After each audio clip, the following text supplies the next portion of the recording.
మాతృదేవోభవ.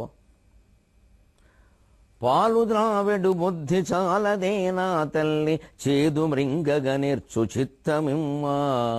ఉక్కాలు ఉంగాలు ఒప్పుకోరే తల్లి, పరుషవాక్యములు పలుకనిమ్మ. ఉపకారములు పొంది ఊరు దాటింపరే, తన లాభమును జూచు తత్వమిమ్మ.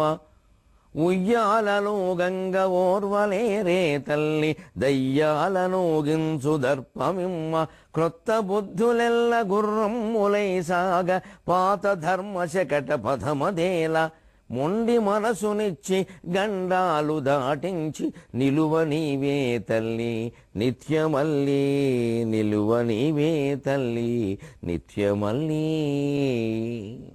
ఏబిఎన్ ఆంధ్రజ్యోతి ప్రేక్షక మహాశయులందరికీ నవజీవన వేదం అనే కార్యక్రమంలో 628వ భాగానికి స్వాగతం పలుకుతున్నాం. శ్రీకృష్ణ శరణం మమ. కృష్ణో రక్షతు మాం చరాచర గురు, కృష్ణం నమస్యామ్యహం. కృష్ణే నామరశత్రవో వినిహతాః, కృష్ణాయ తుభ్యం నమః. కృష్ణాత్రస్యతి కాల భీమ భుజగో, కృష్ణస్య దాసోస్మ్యహం. కృష్ణే అఖండితాస్తు భవతే, హే కృష్ణ దాసోస్మ్యహం. హే కృష్ణ తుభ్యం నమః. కృష్ణుడి మీద అన్ని విభక్తులు వచ్చేలా ప్రాచీన కవి ఎవరో అనే శ్లోకం ఇది. కృష్ణో రక్షతు మాం చరాచర గురు, కృష్ణ ప్రథమా విభక్తి. జగద్గురువైన కృష్ణుడు నన్ను రక్షించునుగాక. కృష్ణం నమస్యామ్యహం, కృష్ణుణ్ణి గూర్చి నమస్కారం చేస్తున్నా. ద్వితీయ విభక్తి కృష్ణం.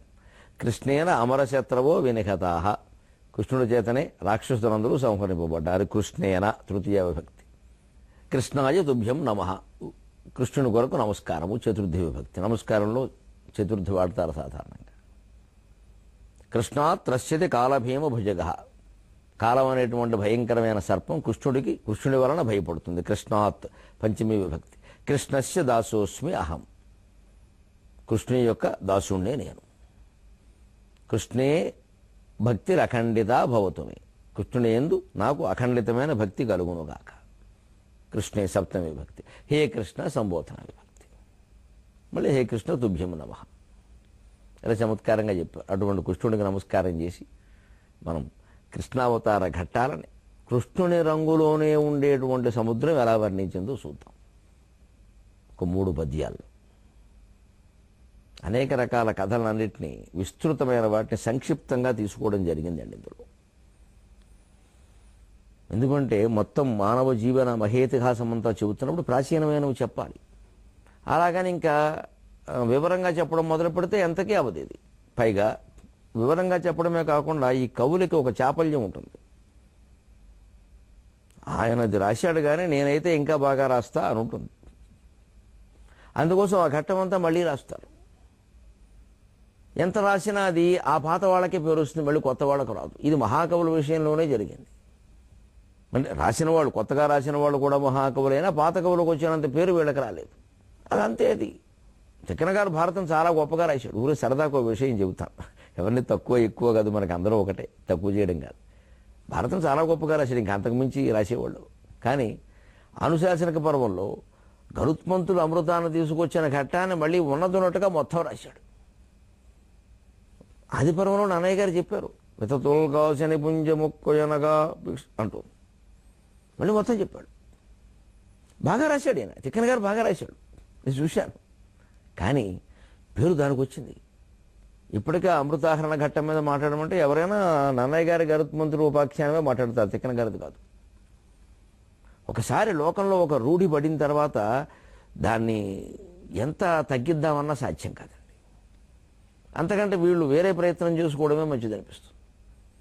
ఈ కావ్యం రాసేటప్పుడు ఈ కవికి ఎదురైన పెద్ద ఇబ్బంది ఏమిటి అంటే, ప్రపంచ చరిత్రలో ఉండే ప్రధాన ఘట్టాలు, ముఖ్యంగా భారతీయ సాహిత్యం, భారతీయ చరిత్రలో ఉండేవి తీసుకునేటప్పుడు ఇవన్నీ మనవాళ్ళు చాలామంది రాశారు, తెలుగు కవులే రాశారు. రాస్తే వాళ్ళకంటే భిన్నంగా రాయాలి, అది సాధ్యమా? వాళ్ళు భిన్నంగా రాసిన లోకం ఆమోరించి బాగా రాశారండి అని అంటుందా? సాధ్యమా? దేవదాస్ సినిమా ఎంతమంది తీసినా నాగేశ్వరరావు గారిదే లెక్క. లవకుశ తర్వాత ఎన్ని రకాలుగా ఎవరు తీసినా అది అసలు లవకుశ. అది ఒక ముద్ర పడిపోతుంది మనుషులు. చెడు కూడా అంతే విచిత్రంగా. చెడు ముద్రనైనా మనం తొలగించుకోగలమేమో కానీ ఒకరికి పడిన మంచి ముద్రని, ఆ కళాత్మకమైన ముద్రను తొలగించడం చాలా కష్టం అండి. అందుకని ఈ కవికి చాలా ఇబ్బంది వచ్చింది. అది అనేక ఘట్టాలు రాస్తున్నాం. కావ్యహోమం రాయాలి, గుణాఢ్యుడు కావ్యహోమం మధ్యలో వస్తుంది. మధురాపంతుల వారిని మించి ఏమిటి రాస్తాం? కాళిదాసు గురించి చెప్పాలనిపించింది 10 పద్యాలు. ఏం చెబుతాం? కాళిదాసు గురించి ఎంతమంది చెప్పారు? కొత్తగా ఏం చెబుతాం? భువన విజయం, అష్టదిగ్గజ కవుల సాహిత్యం గురించి చెప్పారు. ఇందులో ఏం చెబుతాం కొత్తగా? చాలా ఆంగ్లంలో చెప్పాలంటే ఛాలెంజింగ్ అనమాట. చాలా సాహసోపేతమైన సన్నివేశాలు. కానీ అమ్మవారిని నమ్ముకుని, పలుకులమ్మ నమ్ముకుని యథాశక్తి ప్రయత్నం చేస్తే ఎలా వచ్చాయో మీరే చూద్దురు. కానీ చీరల్లాగిన దుర్మదంధులకు వ్రచ్చన్ వక్షముల్, అదయ్యా శ్రీకృష్ణావతారం దెబ్బంటే. ఎందుకు పుట్టాడు అనుకున్నావు భగవంతుడు? గోపికలతో ఆటలాడడానిక? ఈ మాత్రానికి శ్రీకృష్ణుడు ఎందుకండి? శ్రీకృష్ణుడు అనగానే గోపికలు అంటారేమిటండి? చీరల్లాగిన దుర్మదంధులకు వ్రచ్చన్ వక్షముల్, గోప సంసారంబుల్ నవనీత యోగి కనులై, గోప సంసారంబుల్ నవనీత యోగి కనులై, సంపూర్ణ నిష్కామయోగారంభంబులునై వెలింగి, గోప సంసారంబుల్ నవనీత యోగి కనులై, సంపూర్ణ నిష్కామయోగారంభంబులునై వెలింగి, పరమాత్మానంద గీతావచస్సారంభీ జగతిన్ ప్రసారమగు, పరమాత్మానంద గీతావచస్సారంభీ జగతిన్ ప్రసారమగు, సంసారంబు స్వర్గంబుగాన్, సంసారంబు స్వర్గంబుగాన్. ఇది కృష్ణావతార సారాంశంగా కవి పేర్కొన్న విషయం. కేవలం ఏదో గోపికలతో సయ్యాటల కోసం ఆయన పుట్టల. ప్రధాన లక్ష్యం అది కాదు. వారేవివో కోరుకున్నారు, వారికి అది అందించారు. మళ్ళీ ఇంకోసారి పుట్టాలి. లేతే జీవుడు కోరుకున్నది అందించడం, దాని మీద ప్రీతి కలిగించడం, అందులో ఏమీ లేదని తెలియజేయడం కూడా పరమాత్మ పనే. ప్రియకృత్ ప్రీతివర్ధనక, భయకృత్ భయనాశనక అన్నీ విష్ణు సహస్రంలో ఉన్నవే. ప్రియకృత్ ఆయనే ప్రీతి కలిగిస్తాడు. ప్రీతివర్ధనక దాన్ని వృద్ధి పొందింపజేస్తాడు. చివరికి ఏమీ లేదని తెలియజేస్తాడు. అంటే ఇదంతా లీల, ఒక ఆట. అందులో భాగంగానే గోపికలు పూర్వకాలంలో కొంతమంది ఋషులు, కొంతమంది దేవతా స్త్రీలు, వాళ్ళ జన్మలు వాళ్ళకున్నాయి. వాళ్ళు ఏవో శ్రీకృష్ణుడితో ఒక శారీరకమైన భోగాన్ని కోరుకున్నారు. వాళ్ళకి అది బారేశాడు. పెద్ద విషయం కాదు అది. అక్కడికి మీరు మూల భాగవతం చదివితే చాలా రహస్యాలు తెలుస్తాయండి. రామకృష్ణ మఠం వారు తత్వవిధానంద సరస్వతి వ్యాఖ్యానంతో వేశారు. చదవండి, సావకాశంగా చదవండి. 7 రోజుల్లో ముగిద్దామని ప్రయత్నం చేయకండి. రోజుకు 1 గంట 2 గంటలు కేటాయించుకుని చదవండి. అన్ని రహస్యాలు తెలుస్తాయి. వీటన్నిటికీ సమాధానాలు చెప్పడానికి మా పోటీలను అడగక్కల, మీరే చెబుతారు హాయిగా. మీకు తెలుస్తున్న ముందు ఎవరికో చెప్పడం పక్కనట్టండి, మనకు తెలవాలిగా. ఏమిటా గోపికలు? వాడు నిజంగా ఆ రాసక్రీడ కోసం ఆయన దగ్గరికి వచ్చినప్పుడు ఆయన మాట్లాడిన మాటలు దశమస్కంధంలో ఉంటాయి. మీరు నాతో శారీరకంగా సన్నిహితంగా ఉన్నప్పుడు ఏమీ ఆనందం ఉండదు. నన్ను గురించి మీరు మనస్సులో భావించుకునేటప్పుడు, స్మరించుకునేటప్పుడే ఆనందం ఉంది. దయచేసి వెళ్ళండి అన్నాడు ఆయన. ఎవ్వరూ చెప్పరండి ఈ మాటలు. నాకు ఆశ్చర్యంగా ఉంటుంది. శ్రీకృష్ణుడు నేరుగా గోపికలతో ఏం చెప్పాడో అది చెబితే చాలా, అసలు ఇంకేం అక్కర్లేదు. వేరే నిందించే అవకాశం కూడా లేదండి అసలు. ఎందుకంటే ఈ మత్స పోగొట్టుకుంది మనం హిందూ ధర్మంలో సరైన విశ్వాసం కలిగి ఉండలేమండి. దేవతలు ఇలా ప్రవర్తించారేమిటంటే అందులో శ్రీకృష్ణుడు మామూలు ఇంద్రుడా చంద్రుడా ఏదో తోసిపారేయడానికి. మనం సమాధానం చెప్పి తీరాలి. అంటే గ్రంథాలు చదవాలి, మూల గ్రంథాలు చదవాలి. శారీరక సాన్నిహిత్యం వల్ల ఏమీ ఉండదు. ఇది క్షణిక సుఖం, మీ అజ్ఞానం. మీరు వెళ్ళండి, మీ ఇంట్లో పనులు మీరు చూసుకోండి. ఎవరు రమ్మన్నారు మేము ఇక్కడికి? మీ సంసారాలకు మీరు అన్యాయం చేయట్లేదా? వాళ్ళ జన్మాంతర లక్షణం కారణంగా, శారీరక వ్యామోహంతోనే పుట్టడం కారణంగా మేము వెళ్ళమని కూర్చున్నారు అక్కడ. అప్పుడు వాళ్ళలో ఉండేటువంటి కోరికే ఒక కృష్ణ రూపాన్ని ధరించి వాళ్ళ కోరిక తీర్చింది. అసలు కృష్ణుడికి అందులో సంబంధమే లేదు. మీరు చదువుకోండి. ఇంకా దాని మీద మీకు సరైనటువంటి వివరణ వ్యాఖ్యానం కావాలంటే మహానుభావులు, నేను శంకరాచార్య తర్వాత అంత గొప్ప వ్యక్తిగా భావిస్తాను సద్గురు శివానందమూర్తి గారు. స్వర్గీయులు. స్వర్గీయులు ఏమిటి? శంకరుడి దగ్గర ఉంటారు ఆయన. ఆయన మహర్షులు, మహాయోగులు, మన మహర్షుల చరిత్రలు రాసిన పుస్తకంలో వివరించారండి. గర్గ మహర్షి కథ, ఇతర మహర్షుల కథలు, సుఖ మహర్షి, నారద మహర్షి కథ వచ్చినప్పుడు ముఖ్యంగా వివరించారు. ఇటువంటి వాటిని చాలా లోతుగా విచారణ చేశారు సద్గురువులు. అంత తత్వవేత్తను నేను ఈ కాలంలో చూడలేదండి. అటువంటి చదివితే మనకు ఆ సందేహాలన్నీ విడిపోయి స్వచ్ఛంగా ఉంటుంది, హాయిగా మనస్సు. ఎవరికో సమాధానం చెప్పడం వారి ప్రాప్తం, తర్వాత విషయం అది. ముందు మన మనస్సుకు మనకు సమాధానం పడాలి కదా. తత్వంలో అది చాలా ముఖ్యం. ఎవరికో చెప్పడం, పార్టీలో చేర్చుకోవడం ముఖ్యం కాదు, అది రహస్యం. అంచేది అది సెకండరీ, గౌణం. కుంచ ఆవిడని అబ్జంగా మార్చాడు. ఆవిడ అదే కోరింది, నీతో సంగమం కావాలని కోరింది. ఏమిటండి పరమాత్మలా కోరడం? ప్రియకృత్ ప్రీతివర్ధనక. ఒక్కొక్కరు ఒక్కొక్క కోరికతో సేవించారు, అందరి కోరికలు తీర్చాడు ఆయన.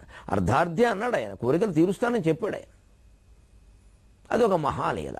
రామావతారంలో అది అసలు మచ్చు కూడా ఉండవటం విషయం. అక్కడ వేరేది పూర్తి ధర్మరక్షణ, ఇక్కడ లీలామానుష వేషధారి. కానీ ఇక్కడ కూడా ధర్మరక్షణ కోసం స్వామి పడిన పోట్లు. అందుకే నేను పద్యం మొదట్లో ఈ కవి ఆ మాటకి ప్రాధాన్యం ఇచ్చాడు. చీరల్లాగిన దుర్మదంధులకు వ్రచ్చన్ వక్షముల్ గోప సంసారంబుల్ నవనీత యోగి కనులై సంపూర్ణ నిష్కామయోగారంభంబులు నైవ్యలింగే పరమాత్మానంద గీతావచస్సారంబు ఈ జగతిన్ ప్రసారమగు సంసారంబు స్వర్గంబుగాన్. చీరల్లాగిన దుర్మదంధులకు వ్రచ్చన్ వక్షముల్. ఆడవాళ్ళని బహిరంగంగా అవమానించాలని చూసినటువంటి దుశ్శాసనులకి బహిరంగంగానే గుండెలు పగిలాయి. దానికి కృష్ణుడు కారణమా కాదా? కృష్ణుని ప్రోత్సాహం ఉందా లేదా? రాయబారానికి బయలుదేరి పెడుతుంటే, అన్నయ్య ధర్మరాజు చెబుతున్నాడు, నువ్వు అంటున్నావు. నీ అంతటి వాడు వెళ్ళి మాట్లాడాక పని జరగకపోవడం ఉంటుందా? నీకు మొక్కుకుంటేనే అన్ని పనులు అవుతున్నాయే, నువ్వు తలుచుకుంటే అవ్వవా? అందువల్ల సంధి జరిగితే నా పరిస్థితి ఏమిటయ్యా ఇది? మళ్ళీ ఆ దుర్యోధనుడు, ఆ దుశ్శాసనుడు, వదిన అనొకడు, మరదల అనొకడు అంటుంటే వాళ్ళతో స్నేహంగానే ఏం కర్మయ్యా నాకు ఇది? చీ చీ చీ చీ చీ, ఇంతకంటే నన్ను చంపేసి వెళ్ళవయ్యా సంధికి అని అంటే, కాస్త పక్కకి పిలిచి చెల్లెలు భుజం మీద చేసి, అమ్మా ఏమిటి తల్లి, ఏమిటి, ఎందుకు అలా అనుకుంటున్నావు? ఏం జరుగుతుందో నాకు తెలుసమ్మా, కానీ మన ప్రయత్నం మనం చెయ్యాలి తల్లి. శాంతిని కాపాడడానికి మన ప్రయత్నం మనం చెయ్యాలి. ఏదో ధర్మరాజు పిచ్చి ఆలోచనలో ఉన్నాడు, ఆయనలాగే అందరూ ఉంటారనుకుంటాడు. సహజంగా లోకంలో మంచివాళ్లే అమాయకులమ్మా. దుర్మార్గులుకుంటే తెలివితేటలు వీళ్ళకు ఉండవు తల్లి. అమాయకులు వాళ్ళు, వాళ్ళలాగే ఉంటారనుకుంటారు. పాలన్నీ తెల్లగా ఉంటాయని, తెల్లనివన్నీ పాలేయని, నల్లనివన్నీ నీళ్ళే అని అనుకుంటారమ్మా. ఆయనకి ఆ భ్రమ తొలగించాలంటే నేను వెళ్ళాలి. నేను వెడుతూ ఏమీ జరగదులే ధర్మరాజా, అయినా వెళ్ళొస్తా అంటే బాగుంటుందా చెప్పు? అప్పుడు ద్రౌపదీదేవి కన్నీళ్లు చూసుకొని, అవును అవును నిజమే, నీకున్న తెలివితేటలు, నీకున్న అవగాహన మాకెందుకు ఉంటుందా? అందుకే నువ్వు దేవుడివి, మేము జీవులం, వెళ్ళిరా. నేను చెబుతున్నానమ్మా, యుద్ధం ఖాయం, నువ్వు దాని గురించి ఆందోళన చెందకు. యుద్ధం ఖాయమని నాకు తెలుసును కాబట్టి ఈ 5గురు ప్రాణాలు కాపాడటం కోసం నేను ఆలోచిస్తూ ఉంటే యుద్ధం జరగదేమో అని నువ్వు ఆలోచిస్తావేమిటమ్మా? తప్పమ్మా, ఆలోచించు, జరుగుతుంది, జరిగి తీరుతుంది. వీళ్ళ ప్రాణాల గురించి నేను పడుతున్నాను ఎక్కడ? ఎందుకంటే చాలా కష్టం వాళ్ళ నుంచి కాపాడటం. ప్రతిజ్ఞలు చేసినంత తేలిక కాదమ్మా ఇది. ఇక్కడ నువ్వు కూడా అర్థం చేసుకోవాల్సిన విషయాలు చాలా ఉన్నాయమ్మా. నీ జుట్టు ముడిపడాలంటే చాలా కోల్పోవాలి తల్లి నువ్వు అన్నాడు. కోల్పోవాలి, గమనించు. 5గురు కొడుకులను కోల్పోయింది ఆవిడ. ఏం బాగుకుందండి. కానీ మరి ఆ ప్రతిక్రియ జరగాల వద్దా? జరిగి తీరాలి, సందేహమే లేదు, అదంతే. కానీ చాలా కోల్పోయింది ఆ యుద్ధం కారణంగా. అన్నదమ్ములను కోల్పోయింది, పిల్లలను కోల్పోయింది, భర్తలకి చావు తప్పి కన్ను లొట్టబోయినంత పని అయింది. వాళ్ళు ఏమైనా సుఖంగా బతికారా? తేలిగ్గా బతికారా? ఎన్నిసార్లు మృత్యు భయం నుంచి బయటకు వచ్చారు, మృత్యువు కోరల్లోంచి 5గురు కూడా. అందులో 4గురు కర్ణుడికి దొరికి బయటకు వచ్చారే, వాళ్ళు ఒక్కడైనా పోతే ఏమిటి పరిస్థితి? ఆ రోజు యుద్ధం ఆగిపోదా? ఇదండి కృష్ణావతారం. ధర్మరక్షణ కోసమే చీరలాగిన దుర్మదాంధులకు వ్రచ్చన్ వక్షముల్. ఇప్పటికది ఉదాహరణగా మిగిలింది. నిన్నగాక మొన్న ఎప్పుడో వచ్చిన ప్రతిఘటన సినిమాలో కూడా ఈ దుర్యోధన దుశ్శాసన దుర్వినీత లోకంలో అని వేటూరు వారు పాట రాయగలిగారంటే కృష్ణావతార మహిమ కాదా, భారతం కాదా? గోప సంసారంబుల్ నవనీత యోగి కనులై.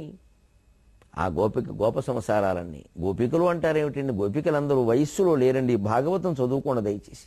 8 ఏళ్ల వాళ్ళ నుంచి 80 ఏళ్ల వాళ్ళ వరకు ఉన్నారండి. ఈ 80 ఏళ్ల వాళ్ళకు కూడా కృష్ణుడితో సంబంధం అంటకడతారండి. ఇంతకంటే పాపం ఉందా? చదవకుండా మాట్లాడతారేమిటండి? చదివిన వాడికి ఈ వ్యాఖ్యానాలు వింటుంటే కడుపు కోసేసినట్టు ఉంటుందండి. చదివిన వాడికి ఎందుకంటే తెలుసును కాబట్టి. ఏమీ చూడరు, ఏదో ఓ మాట పట్టుకోవడం, వేలాడడం అంతే. 8 ఏళ్ల వాళ్ళ దగ్గర నుంచి 80 ఏళ్ల వాళ్ళ వరకు యమునా నదీ తీరంలో ఆయన మురళీగానం చేయగానే మగ ఆడ తేడా లేకుండా, పెద్ద చిన్న తేడా లేకుండా పరిగెత్తుకుంటూ వెళ్ళారా? దాన్ని ఏదో రసక్రీడ అంటారేమిటండి? పైగా రసక్రీడకి అర్థం తెలుసా? రస సంబంధమైన క్రీడ రాసక్రీడ అండి. రాసక్రీడ వేరు, రతిక్రీడ వేరండి. తెలియకుండా మాట్లాడద్దండి. రాసక్రీడ రతిక్రీడ కాదండి, అది కేవలం నాట్యం అండి. అది అందుకని రతిక్రీడ కాదండి. అది ఎంత అవగాహన లోపంతో ఉన్నాం మనం పరమాత్మ స్వరూపుల పట్ల. మళ్ళీ వాళ్ళకే దండాలు పెట్టి పూజలు చేస్తాం. దాని గురించిన చరిత్ర తెలియదు, అవగాహనే లేదు. నవనీత యోగి కనుడై ఆ కళ్ళలో పుట్టు చూసుకున్నాడు వాళ్ళ కాపురాలను ఆయన. అందుకే నవనీత యోగి అన్నాడు కవి. కొత్త పదం నవనీత యోగి. శ్రీకృష్ణుడికి ఇదివరకు ఎవరు వాడని పదం నవనీత యోగి. నవనీతం ఆయనకి ఇష్టం. జీవితాన్ని కాచి వడబోసి చిలికి మధించి వచ్చినటువంటి నవనీతాన్ని భగవంతుడికి సమర్పించాలి, జీవిత సారాన్ని. అది నవనీతం, నవనీత యోగి. ఆ నవనీతాన్ని స్వీకరించే యోగి. సంపూర్ణ నిష్కామయోగారంభంబులు నైవేలింగే. సంపూర్ణమైన నిష్కామ యోగానికి ప్రతీకలుగా ఉన్నాయి గోపికల జీవితాలు. మీరు చదువుకోండి. ఒక బ్రాహ్మణుడు, మీరు గోపికలు అంటున్నారు. శ్రీకృష్ణుడు యమునా నదీ తీరంలో మురళి గానం చేస్తున్నాడని తెలిసి ఒక బ్రాహ్మణుని భార్య. అక్కడ వర్ణించిన విధానం చూస్తే తెలుస్తుంది, ఖచ్చితంగా 55 ఏళ్ళు పైన ఉంటాయి ఆవిడికి. శ్రీకృష్ణుడు మురళీగానం నేను వినాలి అంటే ఆ బ్రాహ్మణుడు కోపం వచ్చి, ఏం బుద్ధి లేదా? యజ్ఞం చేసుకునే సమయం ఇది, ఏం చేస్తున్నావు? కూచా. ఆయన ఒకడు దొరికాడు మీకు అందరికీ, సాయంత్రం వేసరికి బయలుదేరతాడు ఇక్కడ అని రకరకాల మాటలు మాట్లాడు ఆ బ్రాహ్మణుడు. కట్టేశాడండి ఆవిడ్ని. మూల భాగవతం చదువుకోండి, దశమస్కంధంలో కట్టేశాడు. కట్టేస్తే ఆవిడ కృష్ణ కృష్ణ కృష్ణ అని పాడుకుంటూ ప్రాణం వదిలేసిందండి. పైగా భర్తకి ఏం చెప్పిందంటే, నన్ను కట్టగలరు, నా దేహాన్ని కట్టగలరు, నా మనస్సును మీరు కట్టగలరా? అది కృష్ణుడికి అంకితం. చచ్చిపోయిందండి. ఆవిడ కృష్ణుడితో ఏ సంబంధం అంటగడదామండి? గోపికలు అనగానే అంతా 16 ఏళ్ళు 20 ఏళ్ళని ఊహించుకుని బొమ్మలు వేసుకోవడం చాలా పొరపాటు అండి. అందులో పురుషులు ఉన్నారు, పెద్దవాళ్ళు ఉన్నారు, బ్రాహ్మణులు ఉన్నారు, రకరకాలు ఉన్నారు. అదొక అద్వితీయమైనటువంటి అనుబంధం, జీవుడికి దేవుడికి ఉండే అనుబంధం. అది మన భౌతిక సంబంధాల ప్రకారం వాటిని మాట్లాడకూడదు. పైగా సందర్భం వచ్చింది కాబట్టి ఒక మాట చెబుతున్నా. ఈ రాధాదేవి గురించినటువంటి జయదేవుడు అష్టపదులు సహా అనేక రకాల గీతాలు ఉత్తరాది మధుర భక్తి సంప్రదాయంలో బయలుదేరండి. ఎక్కువైపోయి కృష్ణ చరిత్రను కలుషితం చేసేయండి, నన్ను మన్నించండి.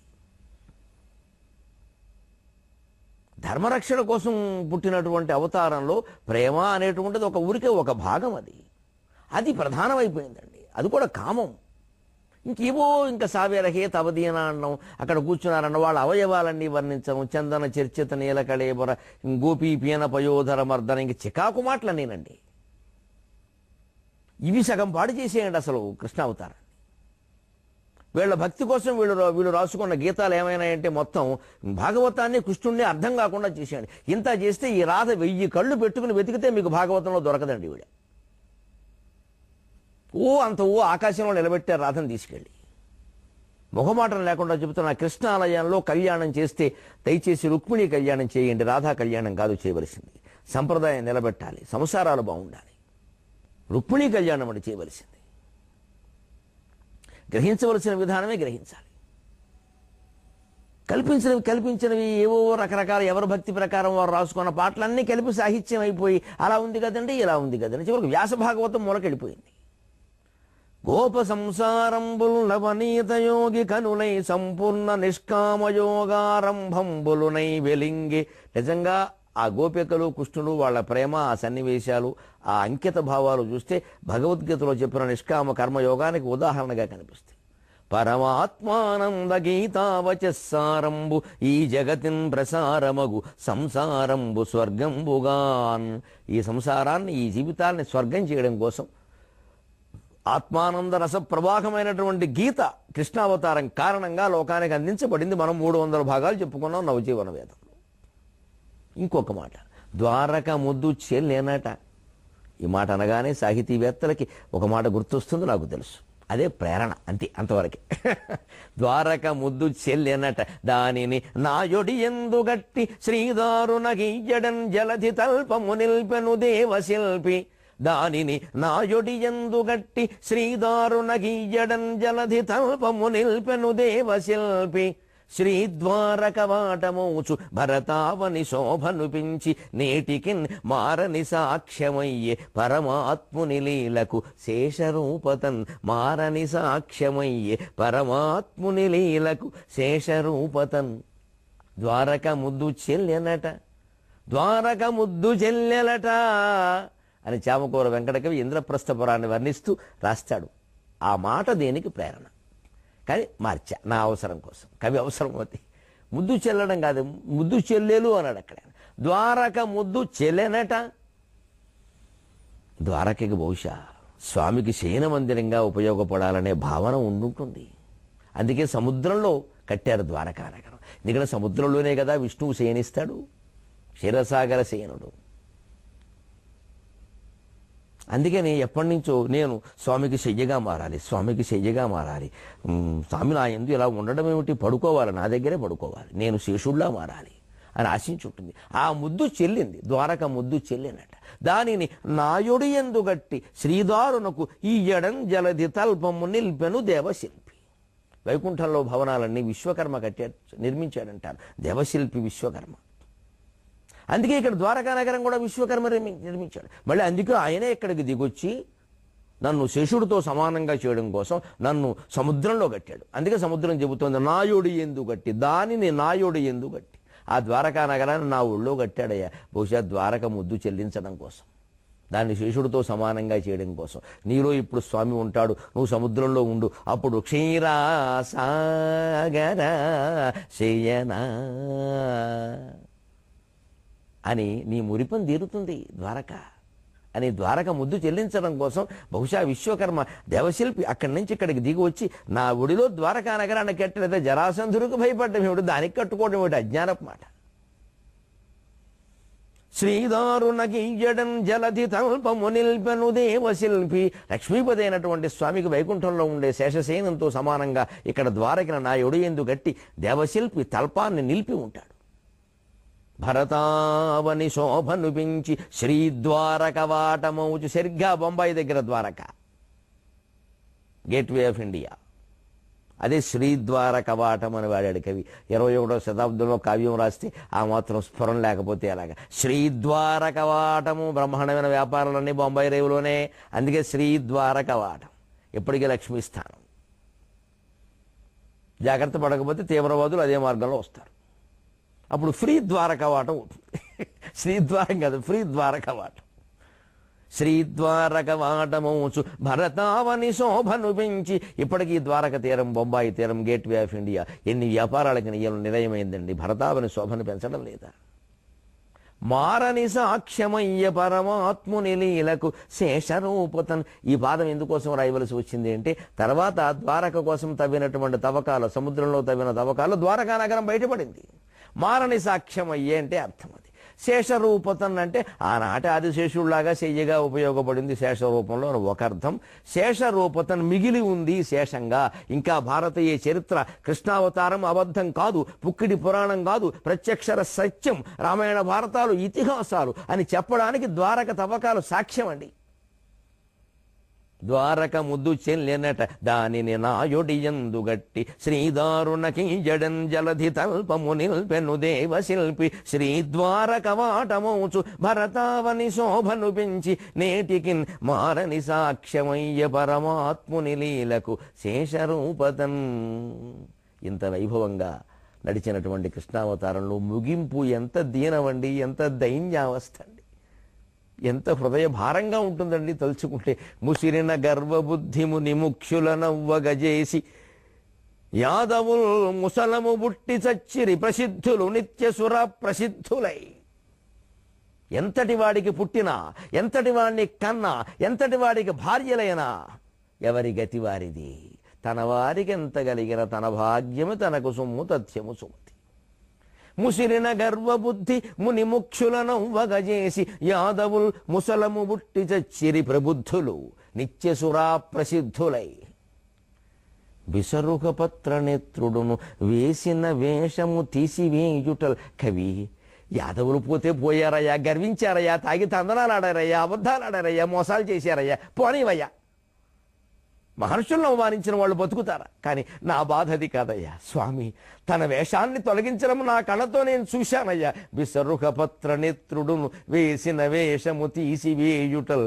మసికనులెత్తి చూచి తిని, నా మసికనులెత్తి చూచి తిని, మాయగదా మరి చావు పుట్టుకల్, మాయగదా మరి చావు పుట్టుకల్. బిసరుకపత్ర నేత్రుడు పద్మపత్రాయతాక్షుడైనటువంటి ఆ పరమాత్మ దేహినోస్మిన్ యథా దేహే కౌమారం యవ్వనం జరా తథా దేహాంతర ప్రాప్తిర్ధీరస్తత్ర న ముఖ్యతి. వాసాంసి జీర్ణాని యథా విహాయ నవాని గృహ్ణాతి నరోపరాణి తథా శరీరాన్ని విహాయ జీర్ణాని అన్యాని గృహ్ణాతి నవాని దేహి అని చెప్పినంత తేలిగ్గానే తీసేశాడయ్యా వేషం. నాటకంలో పాత్ర వేసిన వాడు వేషం తీసినట్టే తీసేశాడయ్యా. వేసిన వేషము తీసివేయుటల్. మసికనులెత్తి చూచి తిని, తట్టుకోలేని అసలే నల్లటి సముద్రాన్నేమో నల్లని కళ్ళతో చూశానయ్యా. మాయగదా మరి చావు పుట్టుకల్. మళ్ళీ 23:30 గంటల్లో కలుద్దాం. అంతవరకు ఇంత అపురూపమైన కరుణామయ సాహిత్యాన్ని మనకు అందించిన తెలుగులో మాట్లాడదాం. సెలవు.